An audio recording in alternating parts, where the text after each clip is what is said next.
Oi, turma, tudo bem? Um bom dia, uma boa tarde, uma boa noite para todos vocês que estão me assistindo hoje, com uma dinâmica de aula um pouco diferente do que estávamos habituados. Então, a gente vai seguir os nossos estudos no direito de empresa, conforme o material de apoio que vocês têm. E a partir do que nós paramos na última aula, nós vamos dar sequência hoje. Então, o material já está disponível para download para vocês, atualizado. Então, toda a minha fala vai ser guiada pelo material que vocês têm. Qualquer dúvida, então, que vocês tenham no material ou no vídeo, vocês podem entrar em contato também. Espero que estejam todos bem em casa, né?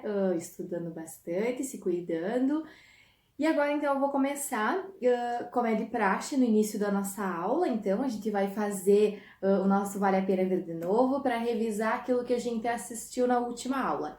Aquilo que a gente viu na última aula, no caso.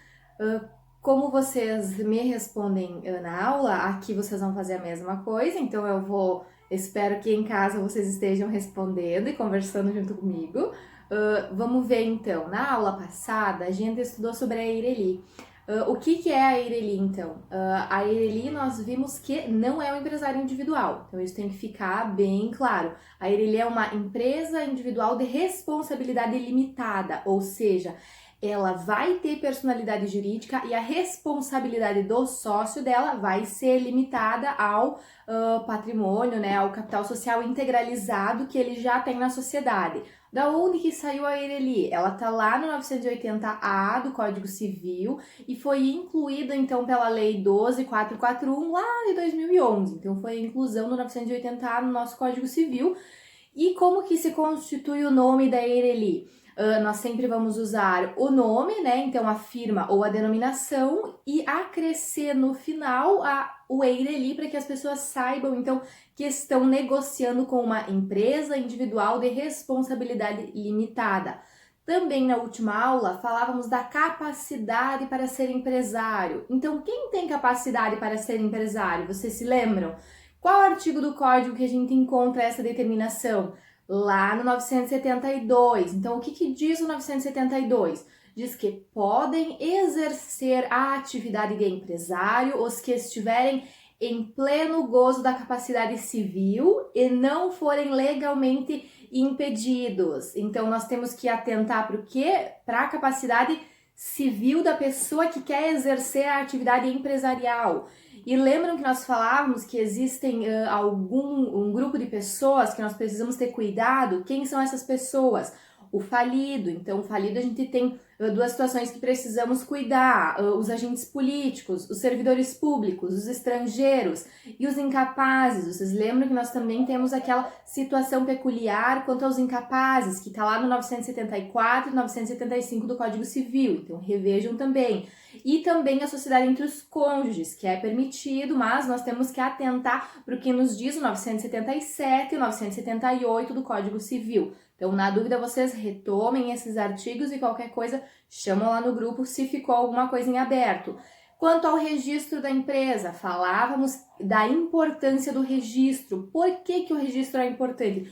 O que o registro visa? Ele visa dar publicidade, ele visa dar garantia, autenticidade e também eficácia aos atos empresariais. E falávamos, né, de quem que regulamenta essa parte do registro. Estudamos o DREI. Quem que é o DREI? É o Departamento de Registro Empresarial e Integração, que pertence ao governo federal e orienta, então, as juntas comerciais de cada estado, que é onde os empresários e as sociedades empresárias, dependendo do tipo, vão fazer a sua inscrição. A possibilidade do novo registro, quando que a empresa precisa de um novo registro, quando ela vai para uma outra junta comercial, então num outro estado, ela precisa fazer esse novo registro. O que ela precisa? Ela precisa informar, então, no registro original dela, a abertura dessa nova unidade empresarial. A inatividade da empresa, vocês lembram que nós falávamos que a inatividade existem uma série de medidas que a junta comercial precisa cumprir para cientificar, né, ao fisco, cientificar para dar publicidade também que aquela empresa está inativa, e também atentem para as consequências da inatividade empresarial e também para o fato do empresário estar irregular. Então, se vocês estão na dúvida nesse momento, vocês retomem lá no material. Os livros comerciais, nós estudamos os livros comerciais na última aula também. Onde estão os livros comerciais? Estão lá do 1179 ao 1195 do Código Civil. O que são os livros comerciais? É uma obrigação do empresário e da sociedade empresária. De todos, tem alguém que é dispensado? Sim, vocês lembram que o pequeno empresário é dispensado da escrituração desses livros empresariais. Agora, lembremos que o livro diário é um livro indispensável. Lembrem também da parte dos livros facultativos e dos obrigatórios, que a falta dos livros obrigatórios acarreta sanção para o empresário, e também dos requisitos intrínsecos da escrituração, que está lá no 1183, e dos requisitos extrínsecos, que está lá no 1181. Então, vocês atentem para isso também. E também pelo fato de que a irregularidade ou a falta de escrituração dos livros gera consequências civis e penais. Ou seja, lembram que nós estudamos? O livro não pode ser usado como prova em juízo, também pode incorrer em caso de falência, em crime falimentar. Então, atentem a esses artigos do Código que regulamentam também. Estudamos a microempresa, a empresa de pequeno porte e o microempreendedor individual. A microempresa e a empresa de pequeno porte, lembram que falávamos que elas adotam o Simples Nacional, que todos os impostos vêm lá naquela guia única e a escrituração delas é simplificada, objetivando desburocratizar a atividade empresária. E a microempresa, qual que é a receita bruta anual dela? R$36 mil. Qual que é a receita bruta da empresa de pequeno porte? A partir de 36 mil até 3.600.000. E o microempreendedor individual? Quem é o microempreendedor individual? É o empresário individual que tem a renda bruta anual de até quanto? R$81 mil. E o microempreendedor individual, ele tem o quê, né, como garantia da sua atividade empresarial? A simplificação no registro, ele tem a dispensa da escrituração, e o simples dele pode ser feito como? Por valores fixos mensais. E o que nós falávamos que temos que atentar também, que esses valores, de tempos em tempos, eles serão alterados, então nós temos que cuidar o que determina a lei. Além disso, estudamos o estabelecimento empresarial. O que é o estabelecimento empresarial? É a unidade física? Não, nós vimos que o estabelecimento é aquele complexo de bens que o empresário juntou todo para quê? Para desenvolver a atividade econômica dele. E aonde que está isso? Lá no 1142 do Código Civil. E nós falávamos que o que faz parte do estabelecimento empresarial? Nós temos o quê? Bens corpóreos e bens incorpóreos. Atentem então no material da aula passada, que nós temos lá quais são os bens corpóreos que a gente pega, a mesa, o computador, esses bens materiais. E os bens incorpóreos, nós temos a marca, nós temos o nome, então vocês atentem também para a parte dos bens incorpóreos. E nós falávamos também de direitos e negócios jurídicos translativos e constitutivos. O que são os atos translativos na empresa? São aqueles que importam o quê? A transferência, então, né? Aqueles que não, no caso, os translativos não importam na transferência da empresa. Se classificam nos translativos, o usufruto, por exemplo, como nós vimos, e os atos constitutivos. Então, os atos constitutivos, eles vão importar a transferência do estabelecimento. Tá lá no 1143. E também nós temos a possibilidade do quê? Da alienação do estabelecimento empresarial. Onde nós encontramos isso? Lá no 1144 até o 1149. Então, vocês retomem esses artigos que trata, então, né, da competência quanto às dívidas em aberto, quanto aos débitos que a empresa ainda tem, os valores que ela tem a receber. Então, vocês retomem essa parte, qualquer coisa vocês voltem a falar também de dúvidas que ainda ficaram, a partir do material da aula passada. Nós temos no material da aula de hoje, então, a divisão aqui do exercício de atividade empresarial e exercício de atividades não empresariais. Por quê? Porque a atividade empresarial, ela pode ser exercida em nome individual e em nome coletivo, como vocês estão acompanhando ali no material. Em nome individual, a atividade empresarial, ela vai ser exercida por quem? Pelo empresário individual, que vai ter uma responsabilidade ilimitada. E a atividade empresarial em nome individual também pode ser exercida por quem? Pela EIRELI, que nós já estudamos então, que a EIRELI é a empresa de responsabilidade limitada, constituída por um único sócio. Além disso, a atividade empresarial vai poder ser exercida em nome coletivo. Por quem? Pela sociedade empresária. Agora, nós temos também exercício de atividades não empresariais. Essas atividades não empresariais podem ser exercidas em nome individual, no caso do profissional autônomo, né, que seriam aquelas atividades que são, lembram a exceção, que são atividades intelectuais, científicas, literárias ou artísticas, mas aí nós temos que atentar, né, que essas pessoas também podem constituir uma EIRELI, e nós temos atividades não empresariais em nome coletivo. Aí quem que nós temos dentro dessas? As associações sem fins econômicos, as fundações de fins religiosos, morais, culturais e de assistência. Nós temos a sociedade simples também aqui inserida, que tem que a atividade dela ela é lucrativa, mas ela não é empresária, né? Por quê? O que nós temos que pensar? Que o empresário ele vai poder ser quem? A pessoa natural ou jurídica. Só que a atividade empresarial, como nós já vimos, é o quê? Uma atividade econômica, uma atividade criadora de riquezas e de bens ou serviços que sejam patrimonialmente valoráveis, né, para o mercado e para o consumidor. Isso a gente distingue, então, nesse momento, a expressão econômica. Por quê? Porque a gente vai separar a expressão econômica, então, daquele profissional, né, que exerce a sua atividade com habitualidade, que tem o monopólio das informações, daqueles profissionais, então, né, que exercem atividades intelectuais, científica, literária, artística, que está lá no parágrafo único do 966, que nós estudamos ainda lá na segunda aula. Então, nós temos que ter atenção para isso. Outro fator que nós temos que ter atenção é para o empresário rural, que ele tem a escrituração facultativa no registro de empresas, e também para o pequeno empresário, que é aquele que tem o tratamento diferenciado em lei. Então, desse panorama que nós tivemos até o momento, né, que nós falamos de atividade empresarial, de atividade não empresarial, que nós conseguimos entender o que faz parte do estabelecimento empresarial, nós passamos a estudar o nome empresarial. O que faz parte do nome empresarial, então? O nome civil e o nome empresarial, eles têm naturezas diversas. Então, o que nós temos ali? Lá no artigo 16 do Código Civil, nós temos que toda pessoa tem direito ao nome, nele compreendidos o prenome e o sobrenome. E o empresário, pessoa física ou jurídica, também tem direito ao nome e tem o seu nome empresarial protegido pelo direito. O que nos diz o artigo 52? Aplica-se às pessoas jurídicas, no que couber, a proteção dos direitos da personalidade. Então, nós vamos proteger o nome empresarial. E como que se dá a realização, a produção desse nome empresarial? Bom, o que vai nos dizer o 1155? Que considera-se nome empresarial a firma ou a denominação adotada de conformidade com este capítulo para o exercício da empresa.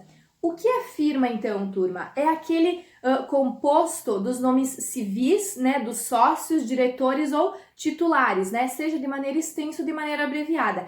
Ela vai identificar quem? Ela vai identificar os empresários, as sociedades empresárias, com algumas características, né, pessoais ou mistas. E a denominação? O que é a denominação? A denominação é qualquer expressão linguística, né, que é complementada pelo objeto social, identifica as sociedades de capitais ou as sociedades mistas. Então, essa é a parte do nome. E o que nós temos, então, é que fazer algumas diferenciações importantes. Por quê? Porque o nome empresarial, a razão social, ela identifica aquele sujeito que exerce a empresa, vocês lembram? Que exerce a atividade empresarial, o empresário, ela identifica ele. No caso do nosso exemplo, nós temos aqui a Coca-Cola Indústrias Limitada. E isso é diferente da marca, porque a marca ela vai identificar direta ou indiretamente os produtos e os serviços. No caso da Coca vai ser Coca-Cola. O nome de domínio, lembram que nós vimos na aula passada? também faz parte do estabelecimento empresarial. E ele identifica a página na internet. E o título do estabelecimento identifica o ponto, no caso de já ter um ponto reconhecido. Ou seja, nome empresarial, marca, nome de domínio e título do estabelecimento são institutos distintos, mesmo que existam as expressões deles sejam idênticas ou se assemelhem muito, são institutos distintos e cada um tem uma proteção. Nisso a gente passa então para a firma e para a denominação. A firma, o que é a firma? A firma pode ser diferenciada quanto à estrutura, que ela pode ser composta então pelo nome civil do empresário individual ou dos sócios da sociedade empresária, e também quanto à função. Quanto à função, ela é a identidade do empresário e a assinatura. E quando nós estamos falando aqui quanto à estrutura, nós temos que a firma é o quê? É o núcleo do nome empresarial de um nome de um dos sócios ou de mais sócios, ou seja, o nome civil daqueles sócios. E firma, no nosso rigor aqui da técnica jurídica, se trata do quê? Se refere a uma das espécies do nome empresarial. Então, firma é o quê? Uma das espécies do nome empresarial.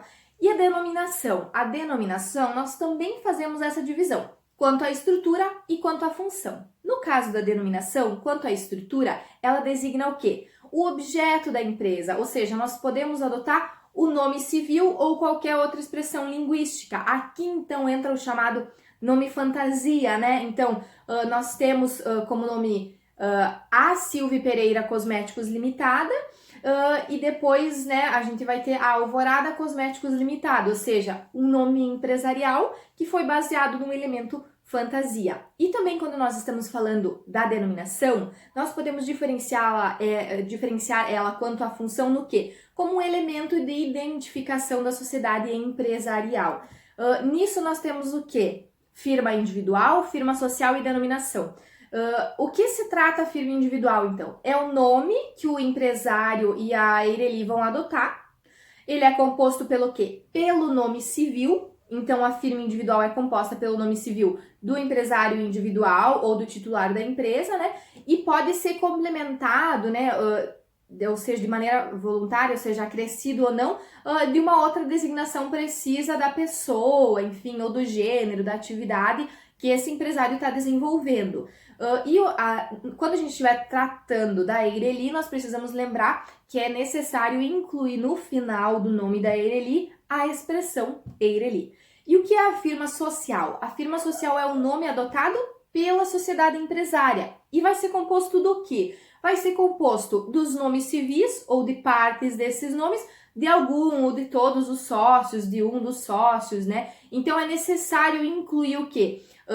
O tipo de sociedade que é, se é uma sociedade limitada, se é uma sociedade de comandita por ações, e também nós precisamos incluir e companhia, né, aquele e-cia que nós vemos, no caso de não termos incluído no nome, na firma social ali, o nome de todos os sócios, ou seja, decidimos incluir só o nome de um dos sócios, aí nós vamos colocar e-cia limitada. Por quê? Porque existem outros sócios que não estão incluídos no nome, mas também fazem parte da empresa.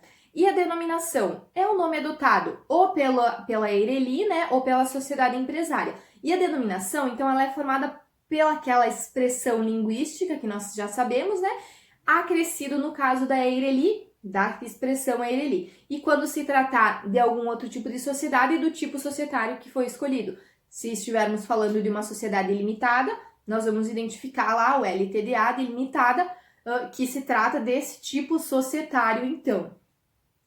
E o registro do nome dele decorre, então, alguns direitos. Mas de onde que surgem esses direitos? Ou seja, o registro do nome, ele é protegido. Ou seja, nós vamos proteger o nome desde que registrado. Onde nós encontramos isso? Lá no artigo 33 da Lei 8934 de 94. O que nos diz que a proteção do nome vai decorrer do quê? Da iniciativa do titular da empresa de levar os atos constitutivos para o registro na junta comercial. Por isso que o artigo 33 vai nos dizer que a proteção ao nome empresarial decorre automaticamente do arquivamento dos atos constitutivos de firma individual e de sociedades ou de suas alterações. Então, podemos proteger o nome empresarial, mas precisamos, então, levar esse nome a registro. Além disso, o que nós precisamos atentar quanto ao nome empresarial? Que o nome não pode ser objeto de registro no Instituto Nacional da Propriedade Industrial. O que isso significa, né? Nós não podemos reproduzir um nome já existente, e é o que nos fala lá o artigo 124, inciso 5 da Lei 9279, que regula direitos e obrigações relativos à propriedade industrial, que ele vai me dizer o quê? Vai tratar daqueles elementos do nome que cause confusão ou uma associação indevida, aquele nome que uma empresa decide copiar da outra e deixa muito próximo, o nome pode causar confusão no consumidor que já usava determinado produto. Então, se diz o quê? Que não se registra como marca, reprodução ou imitação de elemento característico ou diferenciador de título de estabelecimento ou nome de empresa de terceiros suscetível de causar confusão ou associação com estes sinais distintivos. Então, esse nome não pode ser registrado como marca caso ele cause uma confusão, então, no consumidor. O nome, ele vai ser protegido, né, contra esses usos indevidos e essas imitações. Isso significa que nós vamos ter essa proteção que decorre, então, ali da lei da propriedade industrial, e também o nome ele não pode ter seu elemento característico ou diferenciador reproduzido ou imitado em marcas a ponto de causar confusão ou associação indevida. Qual que é o objetivo de protegermos o nome? Protegermos os clientes daquela empresa que já se consolidou no mercado, que todo mundo já conhece o nome e que porventura venha outra e copie o mesmo nome, que trabalhe, né, com os mesmos elementos característicos do nome de uma empresa já existente. Por isso que não pode o nome, então, ser usado indevidamente em produto destinado à venda, exposição ou estoque. Toda essa parte do nome e da maneira com que outros empresários se utilizam é protegida. E também, no caso de mau uso, isso significa o quê? Que é passível de indenização que pode ser requerida por quem? Pelo titular da empresa, então, que se sentiu violado por um ato de concorrência desleal, né? Por um ato de apropriação, então, desse nome por outro empresário. E também é possível, né, a ação para anular o nome empresarial feito com violação de lei ou do contrato. Todas essas são proteções do nome empresarial e direitos que decorrem do registro. Então, nós precisamos registrar o nome empresarial para que ele possa ser protegido. Como que se forma o nome empresarial, então? Nós temos 3 sistemas de formação do nome empresarial, que é o sistema da veracidade, da plena liberdade e o eclético ou misto. Começando pelo sistema eclético ou misto, nós vemos o quê? Que se aplica o princípio da veracidade para registrar o nome do empresário, né? Mas também é possível deixar o nome de outros antigos titulares desde que eles concordem. O princípio da plena liberdade diz o quê? Que o empresário tem uma ampla escolha do nome e ele não precisa se vincular para escolher o nome da empresa dele ao nome dos titulares ou dos sócios. Contudo, o nosso Código Civil adota o princípio da veracidade. Onde que nós encontramos isso? Lá no artigo 34 da 8934, que vai nos dizer o quê? Que o nome empresarial obedecerá aos princípios da veracidade e da novidade. Isso significa o quê? Que para mim constituir um nome empresarial, eu preciso utilizar a firma individual, ou seja, o nome do titular da sociedade empresária, ou o nome dos sócios, né? No caso de uma sociedade limitada, no caso das firmas sociais. Então, nós vamos usar o que para constituir o nome dentro do nosso ordenamento? Vamos usar o nome civil das pessoas, dos titulares da empresa, seja do sócio, no caso da Ireli, ou seja dos sócios na sociedade empresária. Nós temos, então, nos próximos 2 slides, a explicação da constituição do nome em cada tipo societário. Essa tabela é muito essencial para o momento posterior, quando nós começarmos a estudar todos os tipos empresários. Então, no momento em que nós começarmos a estudar a sociedade em nome coletivo, a sociedade em comum dita simples, vocês lembrem de consultar essa tabela que nós temos aqui no nosso material para saber como que se constitui o nome da empresa. Por exemplo, quando a gente estiver falando de uma empresa individual, nós temos como que é constituído esse nome? É constituído pela firma individual, ou seja, pelo nome civil do empresário individual, né? Seja ele completo, né, Caroline Ceni, ou abreviado, né, C.C. Acréscimos, né? É facultativo, então, designar algum elemento que identifique a pessoa, identifique a atividade da pessoa que ela está exercendo. E de maneira obrigatória, então, né, quando houver um nome idêntico já inscrito, é necessário colocar um elemento diferenciador. Isso vale, então, aqui para a empresa individual de responsabilidade limitada, para a sociedade em nome coletivo. Nós temos, então, em todas essas, a maneira com que se constitui, com que se forma o nome da pessoa empresarial, seja o nome da sociedade empresária ou da empresa individual de responsabilidade limitada. E esse nome, ele pode ser alterado? Bom, nós podemos sim alterar o nome empresarial por vontade do empresário. Tanto se esse empresário for pessoa física ou pessoa jurídica, desde que respeitemos as normas de formação do nome. Então, o que nós devemos nos atentar? Que essa alteração no nome empresarial, ela pode ser o quê? Voluntária ou obrigatória, vinculada. Isso significa o quê? Que eu, como empresária, posso alterar o meu nome, ou eu, como sociedade empresária, posso alterar o meu nome, desde que, no caso de uma sociedade empresária, todos os sócios concordem com essa alteração de nome. Agora, obrigatoriamente, eu terei que alterar o meu nome quando? Quando decorrer lá do princípio da veracidade que falávamos anteriormente, que está lá no artigo 34, que nos diz o quê? Que o nome empresarial obedecerá aos princípios da veracidade e da novidade. Então, a partir desse princípio, nós teremos que alterar o nome empresarial quando? Quando tivermos a saída, a retirada, a exclusão ou morte de um desses sócios e o nome desse sócio, o nome civil desse sócio constava, então, no nome empresarial. Até não realizarmos essa alteração, o que acontece? O espólio, ele vai responder pelas obrigações nas mesmas condições até que se altere o nome empresarial.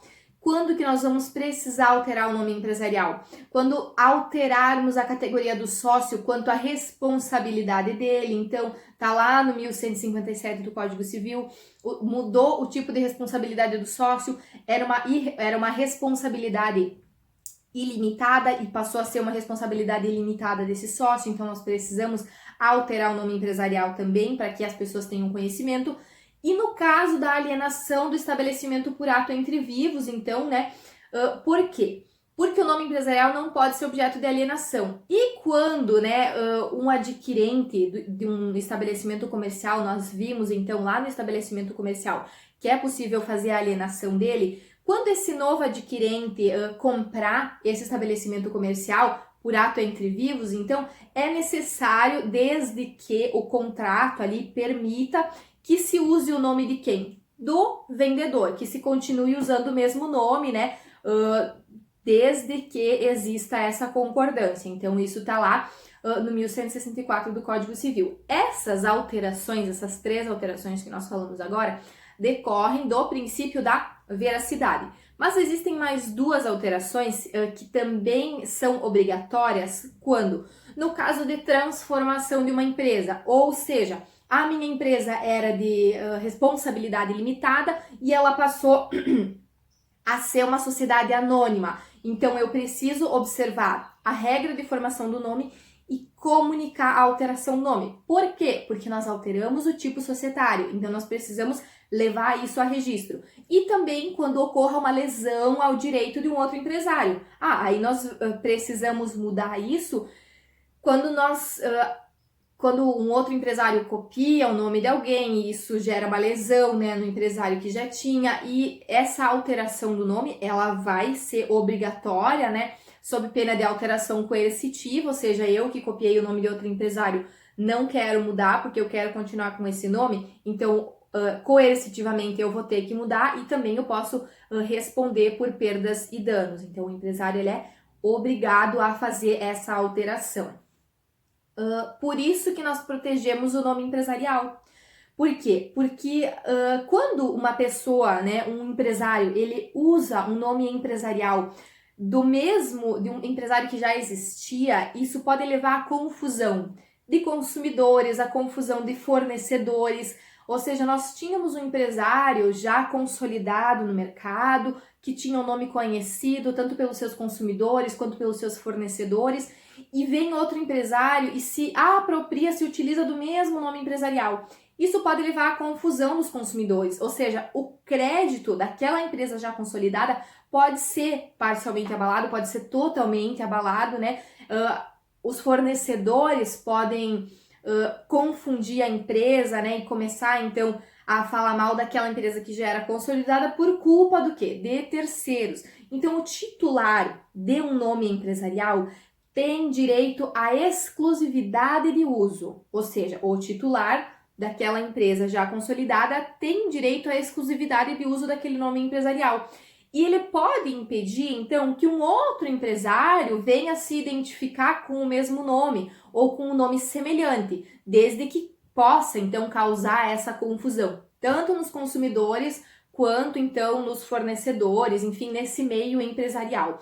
Por isso que a proteção do nome, né, ela vai ser concedida desde o começo, desde o registro. Então, olha a importância do registro. Desde o registro daquela pessoa física ou jurídica como empresário no órgão de registro da empresa. Por quê? Porque nós precisamos priorizar a preservação da clientela para que os clientes não se confundam de qual empresa nós estamos tratando e também preservar o crédito daquela empresa que já está consolidada no mercado. Por isso que nós falamos do quê? Da exclusividade do nome empresarial. E nesse caso, então, de identidade ou semelhança do nome, o empresário que fez o uso dele anteriormente, aquele empresário já consolidado no mercado que estava usando aquele nome empresarial, tem direito de obrigar esse outro empresário, então, a acrescer ao seu nome elementos distintivos, ou seja, que vão distinguir o nome empresarial, para saber que não se trata dessa empresa já consolidada no mercado. Caso não seja possível essa diferenciação, é possível também obrigar esse empresário a alterar completamente o seu nome empresarial, para que a gente proteja, então, o nome empresarial dessa empresa já consolidada. O que nós vamos proteger, então, no nome empresarial? Nós protegemos aquela expressão, né, que é própria do titular daquela empresa que já foi consolidada e que já tornou ele conhecido, então, em todos, entre os consumidores, entre os fornecedores. Como nós falávamos, né, lá na aula passada, nós tínhamos lá a padaria do seu Zé, então o nome dele foi constituído e tudo, todo mundo já conhece ele, vem outro e tenta copiar o nome, então esse outro, né, ele pode ser obrigado a mudar o nome dele para que ele se diferencie do seu Zé e para que ele não se aproveite, então, desse conhecimento, né, que o seu Zé já tem no mercado. E o que isso significa? Que quem pratica essa cópia do nome empresarial comete um crime de concorrência desleal, ou seja, nome comercial, título de estabelecimento, ou insígnia alheios, ou vende, dispõe ou oferece à venda, ou tem em estoque produtos com referências de um nome já existente, pode ser responsabilizado, então, por crime de concorrência desleal. Essa é a parte do nome empresarial. O que fica, então, é que cada tipo societário precisa respeitar a formação do nome empresarial, se adequando ao tipo societário escolhido, e esse nome empresarial ele vai ser protegido, sim. Do nome empresarial, nós passamos para o estudo das sociedades. O que nós vimos até esse momento? Que a sociedade ela vai ser aquele contrato celebrado entre pessoas físicas e pessoas jurídicas, ou entre pessoas físicas, né? Em que essas pessoas se obriguem reciprocamente, né, a contribuir com bens ou serviços para o exercício da atividade econômica e a partilhar os resultados. Aonde que está isso? Lá no 981 do Código Civil. Só que nesse momento nós precisamos nos atentar que nem toda a sociedade vai ser pessoa jurídica. Por quê? Porque nós temos as sociedades não personificadas e as sociedades personificadas. O que são as sociedades não personificadas? São aquelas que não gozam de personalidade jurídica. E as sociedades personificadas, o nome já está dizendo, né? Não personificada é porque ela não tem personalidade jurídica. E personificada, então, é porque ela tem personalidade jurídica própria, diferente da dos sócios. Ou seja, ela se constitui por um documento próprio, que vai ser inscrito e registrado, seja lá no Registro Público de Empresas Mercantis, seja no Registro Civil de Pessoas Jurídicas. As sociedades não personificadas, nós temos dois exemplos, então, dentro do nosso ordenamento jurídico, que são a sociedade em comum e a sociedade em conta de participação. A sociedade em comum, a sociedade em comum significa o quê? Que a existência das relações negociais entre os sócios ocorreu antes mesmo da inscrição dos atos constitutivos. Nós vamos estudar ela posteriormente. E a sociedade em conta de participação, então, significa o quê? Que os contratos em conta de participação são sociedades, ou seja, a sociedade em conta de participação, ela não tem personalidade jurídica, ela é desprovida de personalidade jurídica. Mas os contratos dessa sociedade, então, são sociedades. Posteriormente, nós vamos adentrar e estudar ela de maneira detalhada também. Mas fica agora, então, que dentro do nosso ordenamento jurídico, as sociedades não personificadas são a sociedade em comum e a sociedade em conta de participação. E as sociedades personificadas, de onde nós tiramos as sociedades personificadas? Vamos lá para o 982 e 983 do Código Civil. Como sociedade personificadas, nós temos a sociedade simples, né? Que lembram que a sociedade simples, ela tem um objeto social distinto da atividade própria empresarial. E a sociedade empresária, então, que exerce a atividade empresária. Quando estivermos falando de uma sociedade empresária, ela deve se constituir como? Sociedade em nome coletivo, sociedade em comandita simples, sociedade limitada e sociedade em comandita por ações. E a sociedade simples pode se constituir como uma dessas formas. Da onde que nós tiramos isso? Lá do 982 do Código Civil. O que nos diz o 982? Salvo as exceções expressas, considera-se empresária a sociedade que tem por objeto o exercício de atividade própria de empresário sujeito a registro e simples as demais. Ou seja, as sociedades simples, frisando, como nós já vimos, inclui a prestação daqueles serviços de natureza intelectual, artística, literária, científica. E a sociedade empresária, ela tem o que como essência? O profissionalismo. Nós também vimos lá na primeira aula. O que é o profissionalismo? É a habitualidade, ou seja, aquela sociedade, ela exerce sempre a mesma atividade empresarial. A pessoalidade, ela contrata até funcionários. O monopólio das informações, o empresário, ele sabe, então, algumas informações específicas da sua atividade empresarial. Nós exercemos aquela atividade de circulação ou produção de bens de maneira organizada. Isso caracteriza a sociedade personificada como empresária.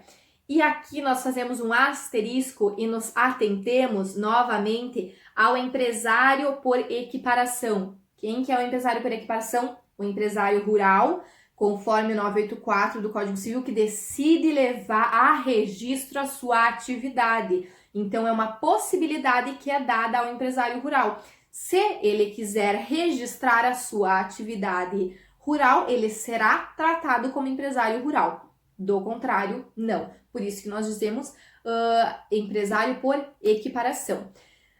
Das sociedades, nós vamos começar o estudo da sociedade empresária. O que é a sociedade empresária, então? A sociedade empresária, nós temos que diferenciar aqui. A pessoa jurídica na sociedade empresária não vai se confundir com os sócios, com as pessoas que compõem aquela sociedade.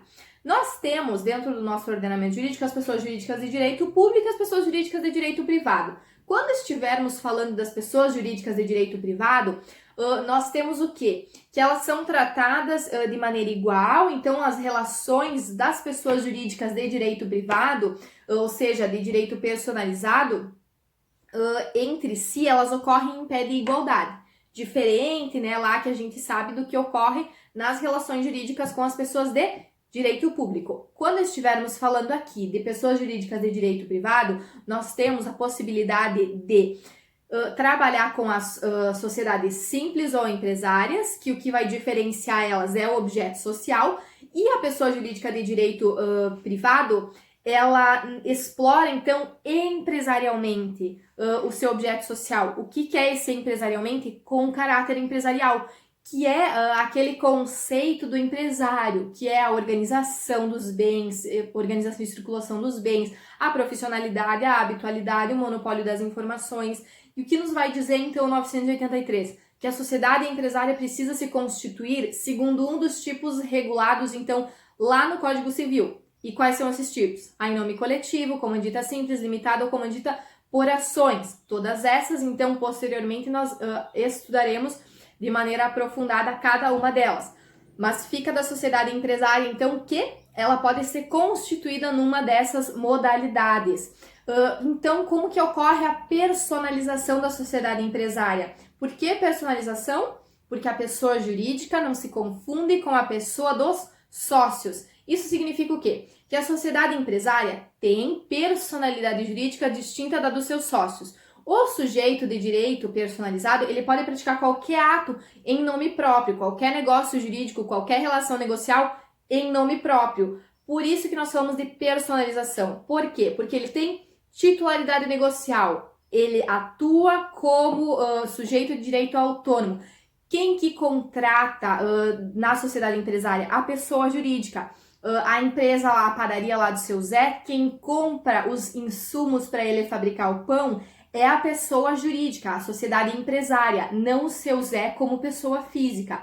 A titularidade processual, quem é parte no processo? No caso do seu Zé, vender um pãozinho lá estragado, que fez mal para uma pessoa, esse consumidor ele vai processar quem? Ele vai processar o seu Zé como pessoa física? Não, ele vai processar a sociedade empresária do seu Zé como pessoa jurídica. A responsabilidade patrimonial. A padaria do seu Zé tem patrimônio próprio. Então, se a sociedade empresária ficar devendo, nós vamos ir atrás dos bens da padaria do seu Zé e não os bens pessoais do seu Zé. Lógico, nós sabemos da possibilidade da desconsideração da personalidade jurídica. Nós vamos ver mais adiante. Mas, de momento inicial, quem responde pelas dívidas da empresa é os bens da empresa. São os bens da empresa e não os bens pessoais dos sócios daquela empresa. Por isso que a gente diz que a pessoa jurídica não se confunde com as pessoas físicas que a compõem. Além disso, nós podemos classificar a sociedade empresária quanto à responsabilidade dos sócios pelas obrigações sociais, quanto ao regime de constituição e dissolução da sociedade, quanto às condições de alienação da participação societária e quanto à quantidade de sócios também. Adentrando em cada um deles, quando falarmos na classificação da sociedade empresária, quanto à responsabilidade dos sócios pelas obrigações sociais, nós temos que pensar que, em regra, os sócios não respondem pelas obrigações da sociedade. Isso significa o quê? Que em caso de falência, a gente vai primeiro, em caso de falência, em caso de dívida, né? No caso de um processo de cobrança, nós vamos ir atrás primeiro dos bens da empresa, do capital social da empresa. A responsabilidade dos sócios vai ser cogitada em algumas situações condicionada àquelas determinações legais. Ou seja, vamos exaurir primeiro o patrimônio social da empresa.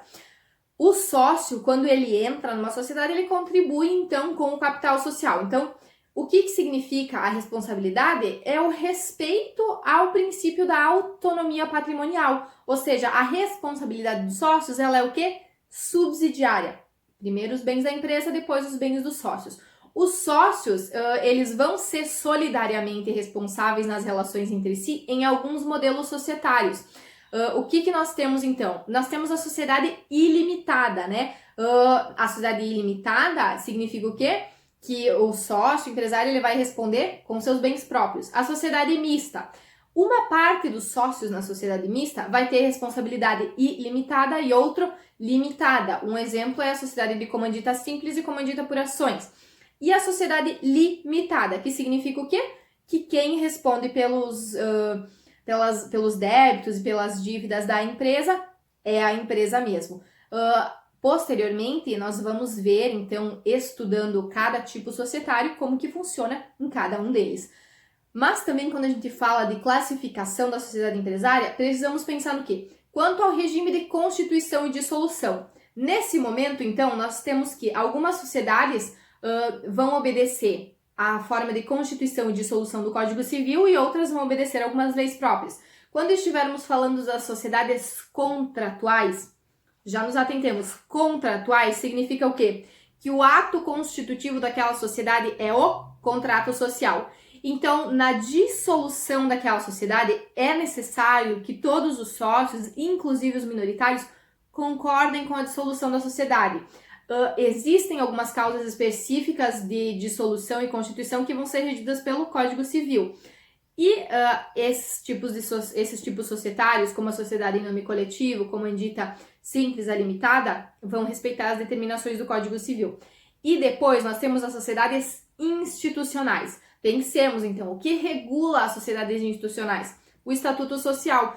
Então, elas vão poder ser dissolvidas por vontade da maioria. Existem algumas causas dissolutórias exclusivas desse tipo societário, né?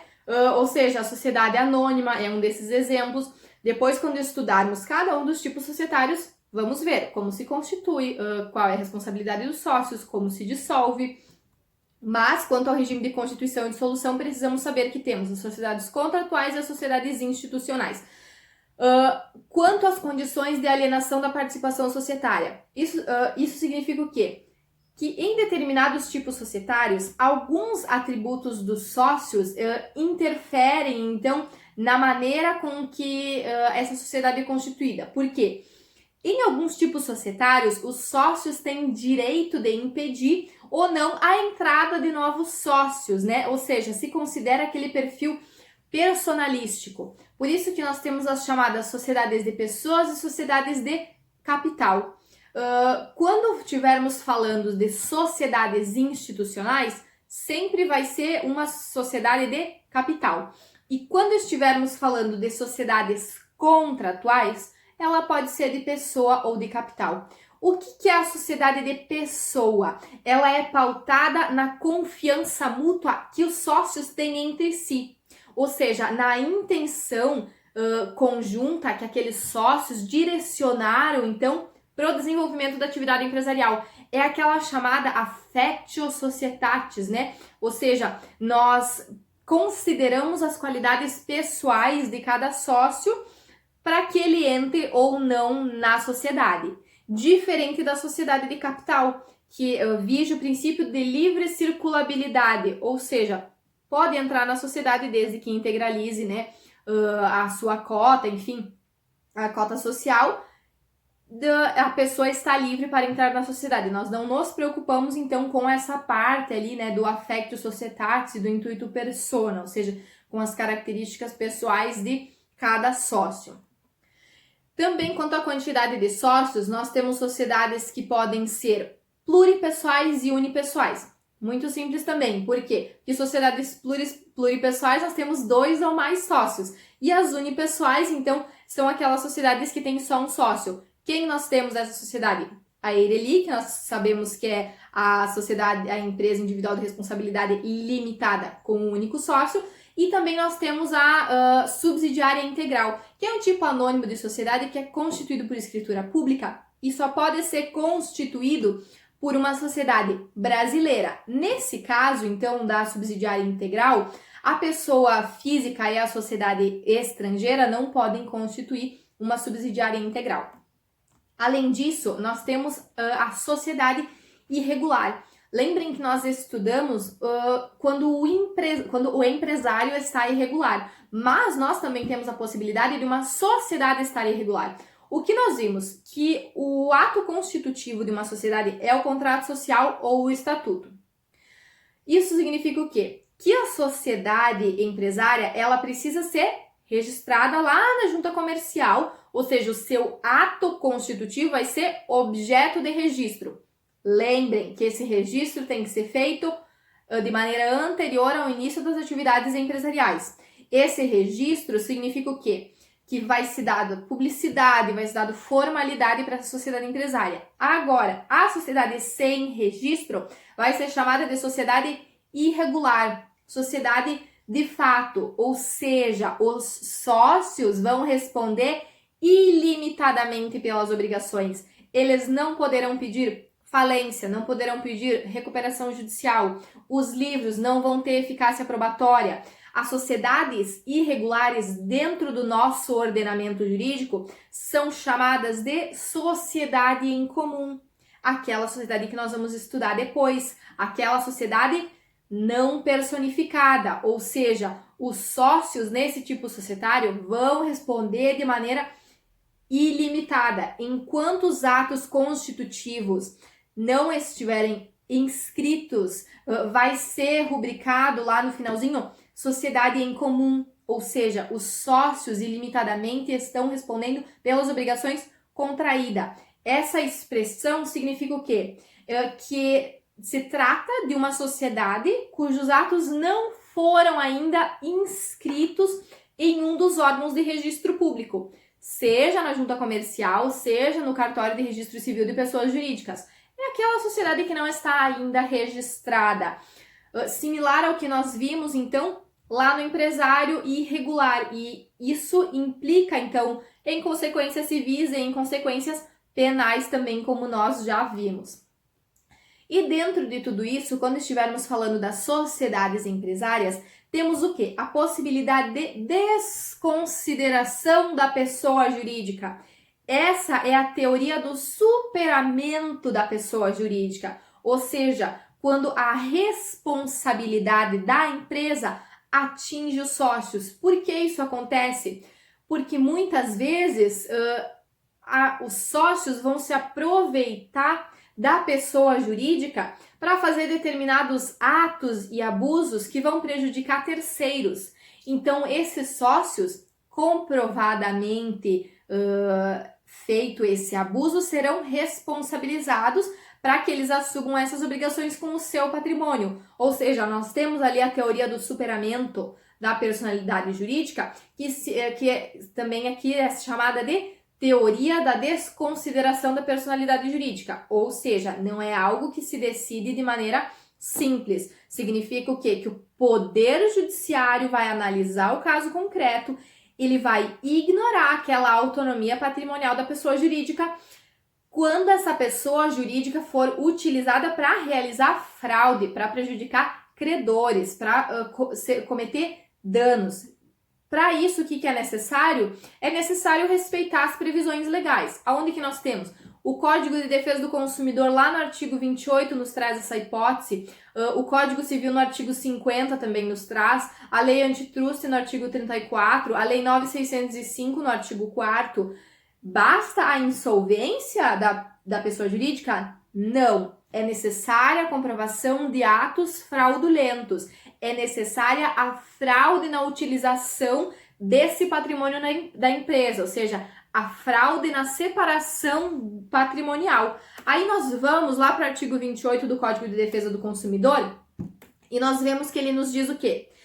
Que o juiz pode desconsiderar a personalidade jurídica da sociedade quando, em detrimento do consumidor, houver. Ou seja, o juiz vai analisar o caso concreto. Nesse caso, houve abuso de direito, excesso de poder, infração da lei, fato ou ato ilícito, violação do estatuto ou do contrato social. E a desconsideração, ela também pode ser efetivada em caso de falência, em estado de insolvência, no encerramento ou inatividade da pessoa jurídica, provocados por má administração. Ou seja, a empresa foi mal administrada e provocou todos esses problemas que estão referidos aqui no caput. Para fazer isso é necessário, então, conforme o CPC, um incidente próprio de desconsideração de personalidade jurídica, onde a pessoa que está pedindo a desconsideração vai fazer a prova dessa confusão patrimonial, dessa má gestão, de atos fraudulentos, e a empresa, então, vai se defender e depois o juiz vai dizer em sentença, então, né, vai prolatar a sentença dizendo se desconsidera ou não a personalidade jurídica. Aí nós temos o que? O parágrafo 2º ali, que é muito importante, que nos diz que todas as sociedades que integrem um grupo societário ou uma sociedade controlada também são responsáveis, então, pelas obrigações que estão ali no caput do artigo 28. E já o Código Civil, ele vai nos trazer a hipótese que, em caso de abuso da personalidade jurídica, caracterizado pelo quê? Então, nós temos um abuso da personalidade jurídica em razão daqueles danos que foi caracterizado pelo desvio de finalidade ou pela confusão patrimonial. Nós não sabemos mais quais são os bens da empresa e quais são os bens dos sócios, né? Então, pode o juiz, seja porque a parte pediu, seja porque o MP pediu, ou seja, quando ele vai intervir no processo, desconsiderar a personalidade jurídica daquela empresa, né? Para que algumas obrigações se estendam aos bens particulares, ou dos administradores, ou dos sócios, né? Ou seja, daquela pessoa jurídica. É necessário, então, que esse desvio de finalidade lese os credores, que se confirme essa prática de atos ilícitos. A confusão patrimonial é necessária, assim como a ausência de separação de fato entre os patrimônios, ou seja, nós temos uma confusão entre o patrimônio dos sócios e o patrimônio da empresa. Nesse momento, nós desconsideramos a personalidade jurídica para que então se responda, para que os sócios respondam às obrigações daquela pessoa jurídica com os seus bens pessoais próprios. O que nos diz, então, algumas decisões jurisprudenciais? Que é necessário um incidente de desconsideração de personalidade jurídica, nós precisamos, então, conforme manda o CPC, de um processo próprio, e que a desconsideração da personalidade jurídica inclui, então, no polo passivo daquela ação de cobrança, nós temos uma ação de cobrança, depois nós pedimos, então, num processo próprio, ali apensado junto à ação de cobrança, uma desconsideração da personalidade jurídica, o juiz confirma, né, o juiz concede essa desconsideração da personalidade jurídica, aí lá na ação de cobrança nós vamos incluir no polo passivo os sócios da empresa. Então não vai ser mais só a sociedade empresária que vai estar no polo passivo daquela ação de cobrança. Os sócios também estarão no polo passivo daquela ação. Essa é a parte de desconsideração da personalidade jurídica. Será enviado, então, pelo Classroom algumas atividades para que vocês façam do que foi visto até o momento. Qualquer coisa, qualquer dúvida que ficou daqui, da aula de hoje ou das aulas passadas, conforme a nossa revisão, vocês chamem no grupo do WhatsApp, vocês mandem e-mail, enfim, bem tranquilo. Se cuidem, então, essa parte da aula acaba e agora ela vai ser complementada com o estudo dirigido, com prazo para entrega. Então, se cuidem, estudem, fiquem em casa. Qualquer dúvida, estamos aqui. Um abração para todos vocês. Até mais!